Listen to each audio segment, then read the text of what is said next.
오늘 본문 말씀 여러분들이 읽으시면서 조금 길다 그런 느낌을 가지셨으리라 생각됩니다. 조금 길기는 하지만 사실 하나의 이야기이고 또 중간에 어느 부분을 생략하고 건너뛰어서 읽기도 조금 쉽지 않아서 전체를 다 우리가 함께 읽었습니다.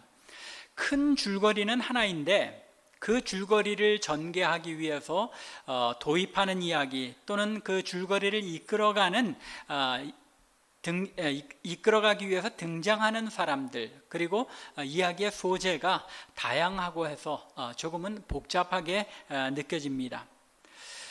그 큰 줄거리는 앞의 이야기, 즉 6장 8절부터 23절까지를 지난 주일에 살펴봤는데 그 이야기와 비슷합니다.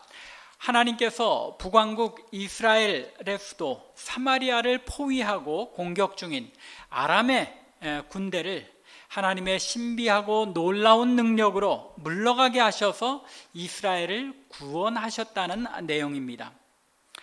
그런데 이 이야기의 전개가 조금 복잡하고 다양해서 사마리아를 포위한 중에 사마리아 성의 그 상황이 얼마나 처참했는지, 또 4명의 문둥병자가 절망적인 상황 가운데 아람 군대가 도망한 것을 발견하고 사마리아 성의 왕궁에 알려서 온 백성이 아람 군대가 남기고 간 그 전리품들을 탈취하여 이제 자기들의 그 굶주림을 채우게 되었고, 또 이 이야기 속에서 하나님께서 엘리사를 통하여 주신 그 말씀들이 어떻게 성취되었는가를 이제 설명하는 가운데 이 스토리가 조금 복잡하게 진행된 것처럼 느껴집니다.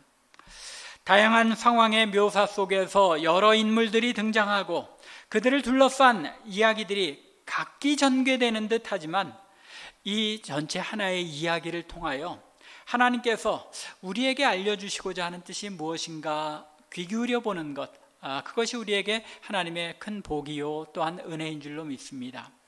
이 다양한 이야기 속에 등장하는 아주 하나님께서 이 다양한 이야기이기 때문에 여러 가지 많은 것들을 알려주시지만 오늘 우리가 한 3가지 정도 염두에 두고 살펴보는 가운데 은혜를 누리고자 합니다.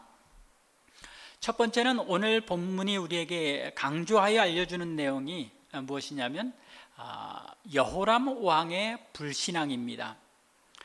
오늘 본문에 왕의 이름이 정확하게 여호람이라고 등장하지는 않습니다. 하지만 전후 문맥과 이제 역사서의 그 상황들을 살펴볼 때 이 왕이 아합의 아들인 여호람 혹은 여호람이라는 이름을 줄여서 요람이라고 부르기도 하죠.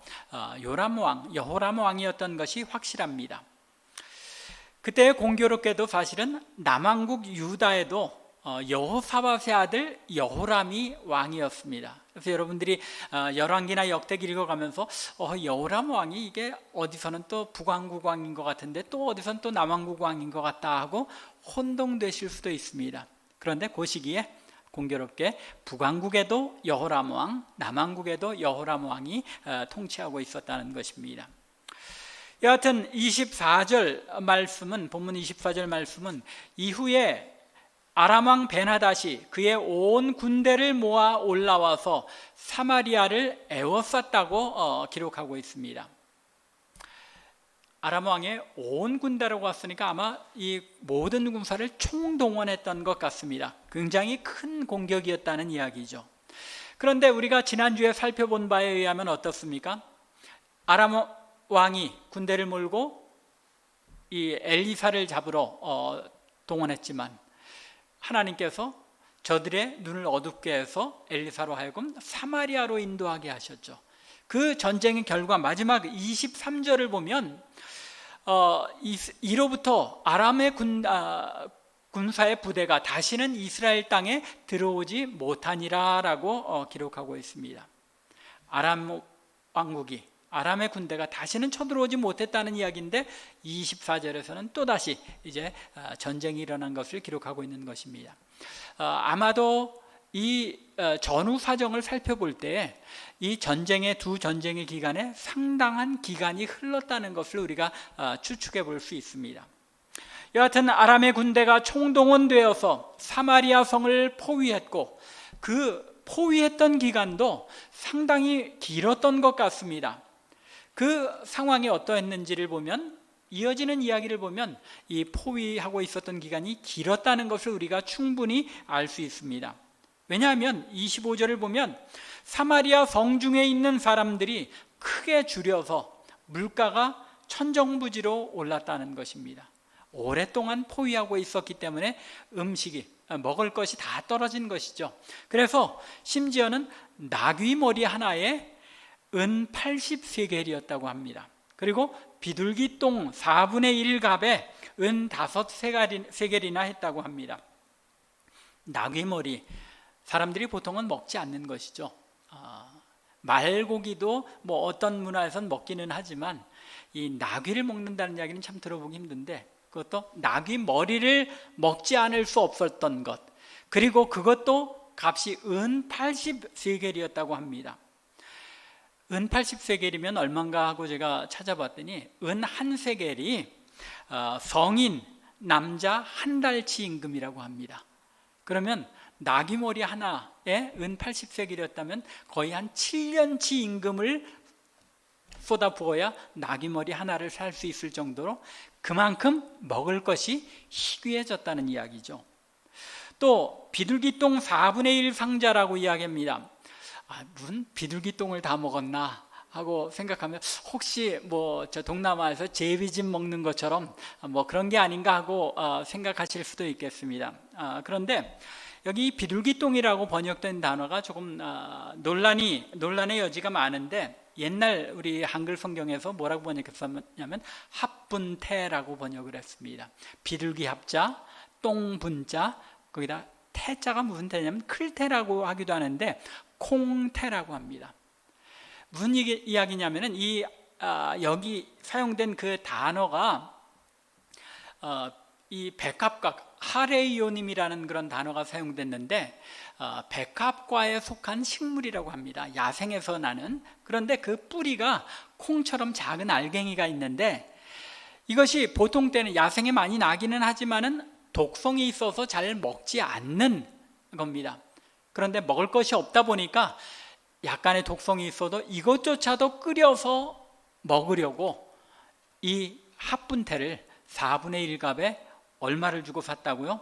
5세겔, 5달치 임금을 주고 이 식물 뿌리 조금을 얻어먹기 위해서 지불했다는 것입니다. 그만큼 먹을 것이 귀해져서 더 이상 먹을래야 먹을 것이 없어서 그 상황이 얼마나 심각했는지를 보여주는 말씀입니다.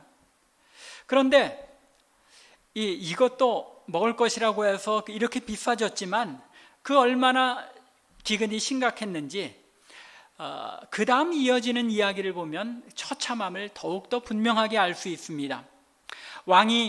여호람 왕이 성 위를 지나는데 한 여인이 왕에게 도움을 청합니다. 26절 27절에 드러나 있는데, 왕이 보나마나 이 여인이 나에게 먹을 것을 달라고 하겠구나 하고 생각하며 하나님께서 돕지 않는데 내가 어떻게 도울 수 있겠느냐라고 냉소적으로 자조적으로 이야기를 합니다. 하나님께서 먹을 것이 없도록 하셨는데 내가 이 포도주 틀을 가서 짜면 나오겠느냐 하고 물어보는 것이죠. 그만큼 절박했는데 그 여인의 말을 그래도 들어보고자 해서 여인의 말을 들어봅니다.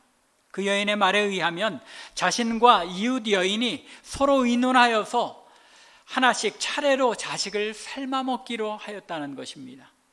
그리고는 그날에는 먼저 자기의 자식을 삶아 먹었는데 다른 여인이 그 다음날 약속을 지키지 않고 자기 아들을 감추었다고 호소하는 것이었습니다. 참 성경에 참 이렇게 처참한 이야기까지 기록되어 있나 하고 여러분들이 생각되실 수도 있는데, 그래서 어떤 학자들은 살아있는 아이들을 잡아먹었다는 이야기가 아니라 굶주림에 굶어 죽은 아이의 시체를 먹었다는 이야기일 것이다, 그렇게 해석하기도 합니다. 여하튼 가뭄이 그리고 기근이 먹을 것이 없어서 이처럼 심각했다는 것입니다. 그런데 열왕기 역사가가 이처럼 처참한 이야기를 우리에게 들려주는 데는 이유가 있습니다. 무엇이냐면 성중의 여인들이 자식을 삶아 먹어야 할 정도의 사건, 이런 사건은 여호와 하나님께서 주시는 분명한 경고였다는 것입니다. 신명기 28장을 보면 모세가 이스라엘 백성들에게 그들이 여호와의 계명을 지켜 순종할 때 하나님께서 주시는 축복과 또 그들이 순종하지 않을 때에 하나님께서 주시는 저주와 심판을 기록하고 있는데 52절과 53절에 그 저주 가운데 하나를 이렇게 기록합니다. 그들이 전국에서 내 모든 성읍을 에워싸고 내가 의뢰하는 높고 견고한 성벽들을 다 헐며 내 하나님 여호와께서 내게 주시는 땅의 모든 성읍에서 너를 에워싸리니, 성이 포위를 당한다는 이야기죠. 내가 적군에 에워싸이고 맹렬한 공격을 받아 곤란을 당함으로 내 하나님 여호와께서 내게 주신 자녀 곧 내 몸의 소생의 살을 먹을 것이라. 그리고 또 58절 59절에서는 내가 만일 이 책에 기록한 이 율법의 모든 말씀을 지켜 행하지 아니하고 내 하나님 여호와라 하는 영화롭고 두려운 이름을 경외하지 아니하면 여호와께서 내 재앙과 내 자손의 재앙을 극렬하게 하시리니 그 재앙이 크고 오래고 그 질병이 중하고 오래일 것이라. 여호와 하나님의 율법을 지키지 않을 때에 하나님께서 저들에게 경고로 분명하게 내리시는 재앙과 심판의 증거가 무엇이라는 겁니까? 이방 나라의 공격을 받아 포위를 당하고 심지어 자기들의 자녀들을 잡아먹어야 할 정도의 재앙을 당하게 된다는 것입니다.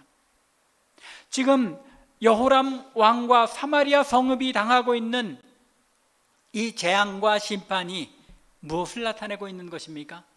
하나님께서 저들이 여호와 하나님의 계명에 따르고 순종하지 않았기에 저들에게 심판의 경고로 증거로 저들에게 이 모습을 보여주신 것이라는 말입니다. 엘리사 선지자가 왜 아무것도 안 했겠습니까? 이것이 하나님이 저들을 향해 주시는 경고이기 때문에 이 일에 대하여 아무런 언급도 하지 않았던 것입니다. 아합과 이세벨의 아들로서 아버지 못지않은 악행을 저지른 왕이라는 것 이미 우리가 여러 번 살펴보고 언급했습니다. 그럼에도 불구하고 하나님께서는 엘리사 선지자를 통하여 여호람 왕에게 얼마나 놀라운 은혜를 베푸셨습니까? 앞서 살펴본 3장에서는 남왕국의 여호사밧 왕과 동맹하여 모압과 전쟁을 치르러 갔을 때에도 7일이나 되는 거리를 원정을 갔다가 물이 떨어졌을 때 하나님께서 물을 저들에게 공급하시고 또 그 물이 반사되게 하여 핏빛처럼 보이게 하셔서 모압 군대들이 혼비백산하여 물러가게, 또 저들을 이스라엘 군대로 하여금 물리치게 하셨습니다. 또 오늘 본문의 바로 직전 본문 지난주일에 6장 8절부터 23절에서도 아람의 군대에 눈을 보이지 않게 하여 사마리아 성중에 포로로 잡혔다가 음식을 먹여 보내는 놀라운 체험도 이 여호람 왕이 경험했습니다. 자기의 능력으로는, 이스라엘 백성의 능력으로는 도저히 이길 수 없는 전쟁을 하나님께서 이기게 하시고 하나님께 의지하는 것만이 자신들이 살 길인 것을 몇 번에 걸쳐서 하나님께서 저들에게 보여주신 것입니다. 그럼에도 불구하고 여호람 왕의 마음은 여호와께로 향하지 않았습니다. 그의 악한 길에서 결코 돌이키지 않았던 것입니다. 그랬기 때문에 이러한 처참한 재앙을 여호람 왕을 향한 심판의 경고로 저에게 그리고 사마리아 성의 백성들에게 나타내 보이신 것이라는 말입니다. 이 정도의 기근과 재앙은 이스라엘의 온 역사를 살펴보고 또 유다의 온 역사를 살펴보아도 한 번밖에, 이 사건 외에 단 한 번밖에 없었습니다. 언제 이런 일이 있었냐면은 예루살렘 성이 멸망할 때, 하나님의 백성이 멸망당할 위기에 있을 때 하나님께서 주시는 경고의 모습이 바로 포위당하여 자기의 자녀들을 삶아먹을 수밖에 없을 정도의 재앙이었다는 것입니다. 예레미야애가 4장 9절과 10절, 또 예레미야서 19장 9절을 보면 전무후무하게 보기 힘들 정도로 처참한 사건이었다고 이 예루살렘의 재앙을 기록하고 있습니다. 내 백성이 멸망할 때에 자유로운 부녀들이 자기들의 손으로 자기들의 자녀들을 삶아 먹었다고 합니다. 또 그들의 생명을 찾는 자에게 둘러싸여 곤경에 빠질 때에 그들이 그들의 아들의 살, 딸의 살을 먹게 하고 또 각기 친구의 살을 먹게 하리라 하셨다. 예루살렘이 멸망할 때 그 외에는 단 한 번 이 여호람 시대에 사마리아 성에서 이 재앙의 심판이 나타났던 것입니다. 당연히 여호람 왕이 이 사건을 보고 회개하고 돌이켜 여호와 하나님께로 향했어야 합니다. 그런데 여호람 왕의 태도가 어땠는지 30절을 한번 보시기 바랍니다. 그 여인의 말을 들은 여호람 왕이 자기의 옷을 찢고 굵은 베옷을 입었습니다. 이 30절의 상황을 보면 어떻게 보면 정상적으로 생각해 본다면 이 여호람 왕이 회개를 한 것이 아닌가 하고 생각할 수도 있습니다. 30절 파워포인트 올려주시기 바랍니다. 그런데 여호람의 이러한 행동들은 백성들의 처참함에 대한 애통은 표현이 됐을지 몰라도 저가 옷을 찢고 베옷을 입었다는 것이 결코 그가 자신의 그 삶에서 하나님께로 마음을 돌이켰다는 그런 표현은 아닌 것이 분명했습니다. 왜냐하면 이러한 사실은 그 다음에 이어지는 이 여호람 왕의 태도를 보면 분명히 나타납니다. 31절에 보면 왕이 이르되 사밧의 아들 엘리사의 머리가 오늘 그 몸에 붙어 있으면 하나님이 내게 벌 위에 벌을 내리실지로다 하니라. 엘리사를 잡아 죽여야 자기의 분이 풀리겠다는 것입니다. 하나님께 회개하는 태도가 아니었던 것이 분명하죠. 자신을 향한 하나님의 경고라 생각한 것이 아니라 이 모든 일의 원인이 엘리사에게 있었다고 엘리사에게 그 원인을 돌리고 있는 것입니다. 아마도 바로 이전 이야기에서 아람 군대를 살려서 돌려보내라는 이 엘리사의 말 때문에 엘리사 당신이 아람 군대를 살려 돌려보냈기 때문에 지금 이런 일이 일어나지 않았느냐고 엘리사를 원망한 것일지도 모르겠습니다. 아니면 가뭄과 기근 속에서 선지생도의 가정들을 충분히 기적으로 돌볼 수 있었던 엘리사가 이러한 기근에 침묵하며 경고도 하지 않은 것에 대하여 분개했을지도 모르겠습니다. 여하튼 여호람 왕은 엘리사에게 분노를 표하며 엘리사를 잡아 죽이겠노라고 맹세하며 자기의 신하와 군대를 보내고 또 자신도 뒤따라갔습니다. 이것이 불신앙의 사람의 태도입니다. 하나님께서 자신을 향하여 경고를 주시는데 그 경고가 나를 향한 것이라고 보지 않고 그 경고의 원인이 다른 사람에게 있다고 책임을 돌리는 것입니다. 우리의 일상생활에도 우리의 이런 모습들이 자주 나타나죠. 내가 잘못한 것이 분명히 드러나는데 그 잘못을 인정하기보다는 다른 사람들에게 그 원인을 돌리는 경우들이 얼마나 많습니까? 우리들의 삶에 하나님께서 경고하실 때에 우리의 마음이 완악하지 아니어서 하나님 앞에 무릎 꿇고 진정으로 회개할 수 있는 것, 그것이 복인 줄로 아시기 바랍니다. 마음이 강팍하다는 것, 참 돌이키기 힘든 일이라는 것입니다. 여호람 왕은 자신에게 임한 하나님의 큰 경고를 무시하고 그 원인을 엘리사에게 돌림으로써 자신이 멸망당할 수밖에 없는 그 명분을 더욱더 쌓아가는 것입니다. 여러분들 열왕기상 마지막 부분 기억하시죠? 엘리야를 죽이려고 쫓던 아합이 선지자에게 경고를 받지만 그 마음을 돌이키지 않고 오히려 나봇의 포도원까지도 취하며 나봇을 죽입니다. 오늘 본문에서 32절에 우리가 읽은 바에 의하면 살인한 자의 아들이 오는 것을 보도다 하는 그 말씀이 살인한 자의 아들이라는 표현이 바로 아합 왕이 나봇을 쳐서 죽인 그 사건 때문에 살인한 자의 아들이라고 부른 것입니다. 아합 왕이 그처럼 강팍한 마음으로 하나님 앞에 멸망당할 수밖에 없는 그런 길을, 멸망의 길을 더 깊이 빠져들어갔던 것처럼 여호람 왕도 하나님께서 이처럼 큰 경고를 보여주셨음에도 불구하고 그 마음을 강팍하게 하여 더 깊은 멸망의 수렁으로 빠져 들어가고 있는 것을 오늘의 말씀이 우리에게 알려주시고 있는 것입니다. 왜 여호람이 멸망할 수밖에 없었느냐? 이 경고 이후에 이제 9장에 가면 하나님께서 예후를 통하여 이 여호람을 죽게 하십니다. 그리고 아합 왕가를 멸망시키십니다. 엘리야에게 주셨던 그 약속과 환상을 오랜 시간이 지났지만 하나님께서는 반드시 이루신다는 것입니다. 두 번째로 오늘의 말씀이 우리에게 알려주는 중요한 사실 가운데 하나는 하나님께서는 진노 가운데도 긍휼을 베푸시는 하나님이시라는 것입니다. 오늘 본문의 말씀은 이처럼 불신앙으로 인해 멸망의 길로 한 걸음 한 걸음 다가가는 여호람 왕과는 대조적인 모습으로 진노 중에도 긍휼을 베푸시는 하나님의 모습, 하나님께서 악한 자들을, 강팍한 마음으로 완악한 자들을 어떻게 다루시는지를 알려주고 있는 것입니다. 하나님께서는 엘리사를 죽이려고 찾아간 여호람 왕과 그 신하에게 엘리사를 통하여 은혜의 말씀을 선포하십니다. 내일 이맘때쯤이면 천정부지로 올라갔던 물가가 조금은 떨어지게 된다는 것입니다. 7장 1절 말씀이죠.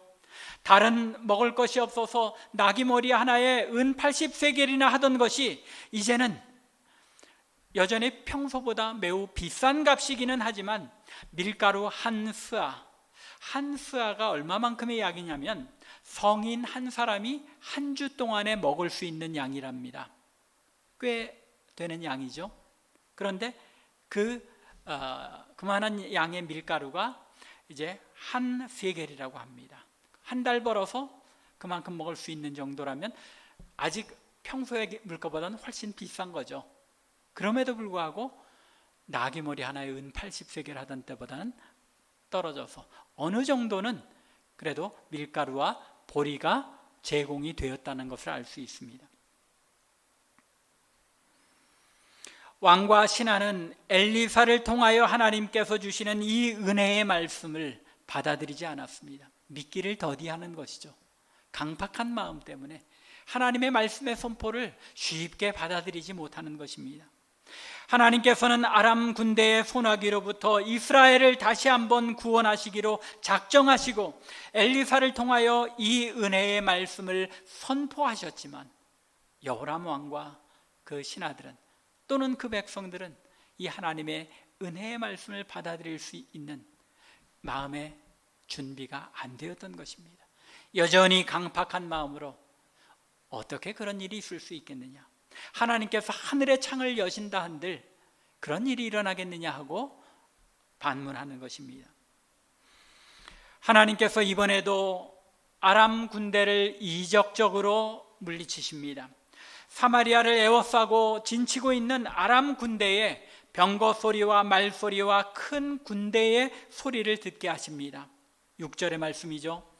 이것이 진짜 헷사람 왕의 군대와 애굽 왕의 군대가 아람 군대를 뒤에서 치려하고 올라왔던 것인지, 아니면 아람 군대의 병사들이 환청처럼 그 귀로 이 군대에 몰려오는 소리를 듣게 하셨다는 것인지는 분명하지 않습니다. 그 어떤 것이어도 무방할 듯합니다. 분명한 것은 하나님께서 그들로 하여금 자신들이 후방으로부터 적군들의 공격을 받은 것으로 판단하게 하셨고, 그것 때문에 저들을 도망하게 하셨다는 것입니다. 이렇게 아람 군대의 손에서 당신의 백성들을 구원하시고 그들로 하여금 아람 군대의 물품들을 전리품으로 취하여 생명을 유지하게 하신 것입니다. 구원의 은혜이죠. 죽을 수밖에 없는 자리에서 하나님의 은혜로 생명을 얻었을 뿐만 아니라 먹을 것과 저들이 입을 것을 제공받은 것입니다.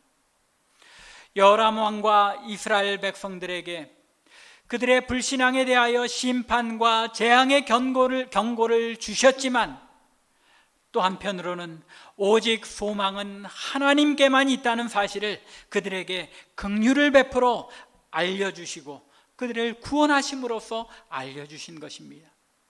이것이 하나님의 은혜인 줄로 믿으시기 바랍니다.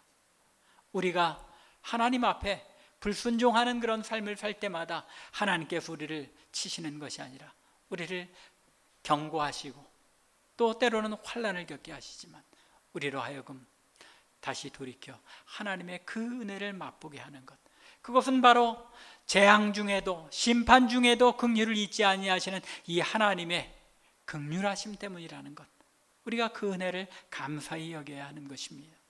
왜냐하면 우리가 바로 이 은혜에 누림을 받는 이 은혜 안에 살아가는 자들이기 때문입니다. 오늘의 말씀은 하나님께서 이런 놀라운 이적으로 당신의 백성들을 구원하신 것을 알려주시면서 그 모든 일들이 하나님의 말씀을 통하여 이루어진 일임을 강조합니다.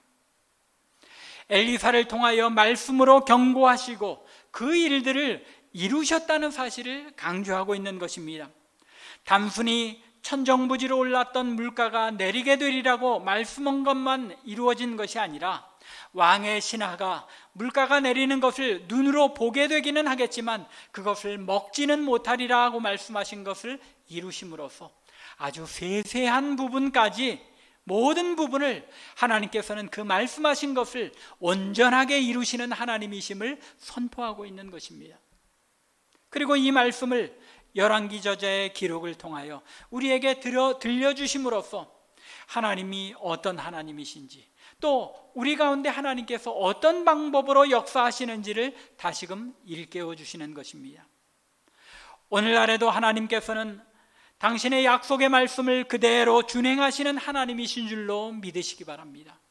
우리에게 소망은 이 하나님의 말씀인 줄로 믿으시기 바랍니다. 하나님께서는 당신의 이 말씀을 통하여 우리에게 알려주신 그대로 준행하시는 하나님이시라는 것입니다.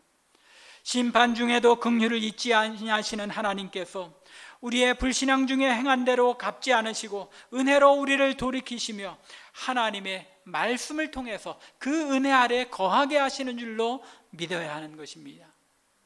우리를 구원하신 그 하나님의 은혜는 말씀을 통해서 주어졌기 때문입니다. 마지막으로 오늘의 말씀이 우리에게 알려주는 진리는 하나님의 이 구원의 역사는 보잘것없는 무명의 사람들을 통해서 선포되었다는 것입니다. 우리가 엘리사의 이야기를 통해서 사실은 몇 번 들은 이야기죠.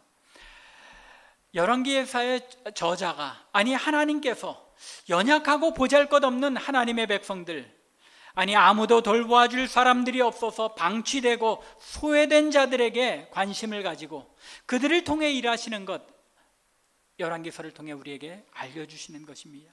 대표적인 이야기가 나아만의 여종의 이야기였죠. 또한 나아만으로 하여금 요단강에 내려가 몸을 씻도록 설득한 것도 그의 종들이었습니다. 그런데 오늘 본문에서도 하나님께서는 이 구원의 기쁜 소식을 이름 없는 소외된 자들로 하여금 제일 먼저 맛보게 하시고 그 소식을 전하게 하신 것입니다. 4명의 나병 환자들이 그들이었습니다.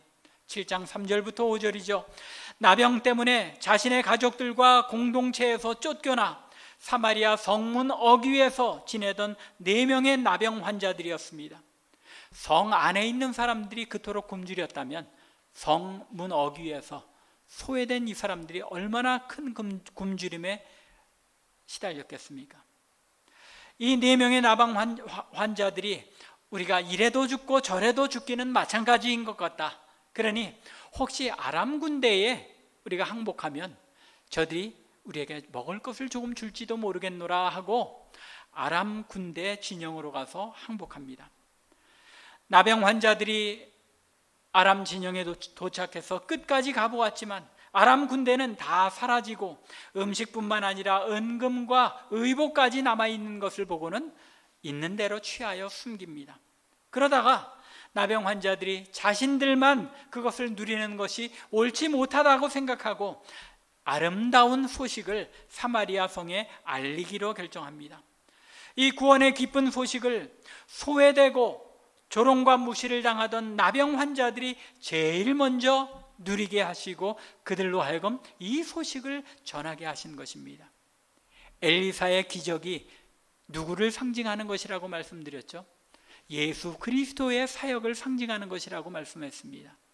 그것처럼 엘리사를 통하여 주신 말씀이, 구원의 놀라운 소식이 이루어질 때 다시 한번 소외되고 연약한 자들에게 복음이 가장 먼저 선포되고 저들을 통하여 이 놀라운 소식이 온 세상에 전파될 것임을 이 표징을 통하여 우리에게 알려주신 것입니다.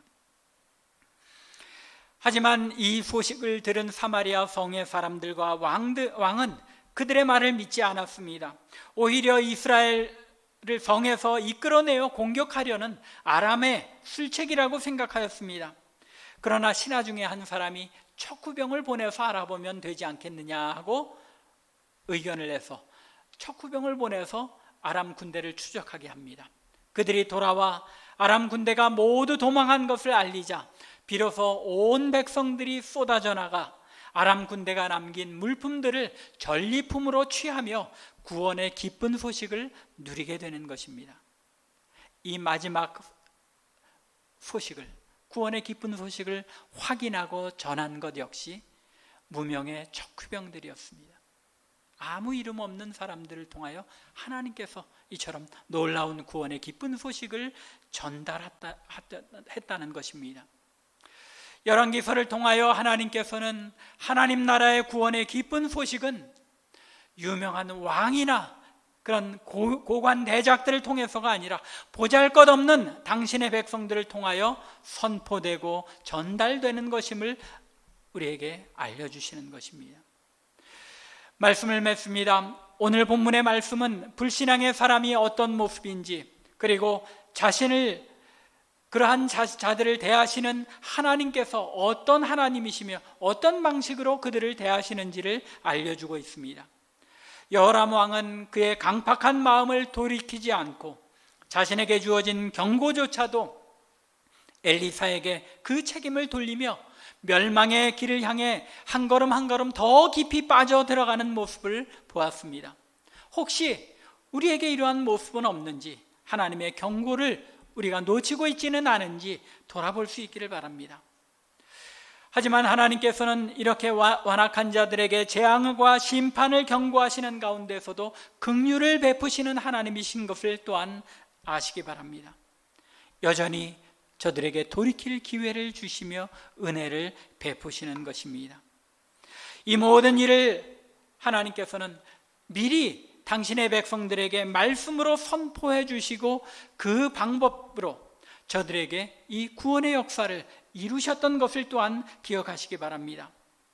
그 옛날에는 선지자를 통하여 미리 말씀하시고 그대로 이루심으로써 하나님의 백성들 가운데 들을 귀 있는 자는 돌이켜 그 말씀으로 순종하여 행함으로 구원을 누리게 하는 동시에 불신앙으로 마음이 완악한 자들로 하여금 핑계치 못하게 하기 위하여 말씀을 선포하셨다는 것입니다. 그것이 바로 열왕기서 저자가 16절에서는 여호와의 말씀과 같이 되었고 라고 말한 후에도 17절에서 또 뭐라고 말합니까? 하나님의 사람의 말대로 죽었으니 그가 말한 대로라. 18절에서도 하나님의 사람이 왕에게 말한 바와 같으니, 또 20절에서는 그대로 이루어졌으니 라고 반복하여 하나님의 말씀대로 이루어진 것을 강조한 이유가 바로 여기에 있는 것입니다. 하나님의 말씀 안에 우리의 누릴 은혜와 복이 있는 줄로 믿으시기 바랍니다.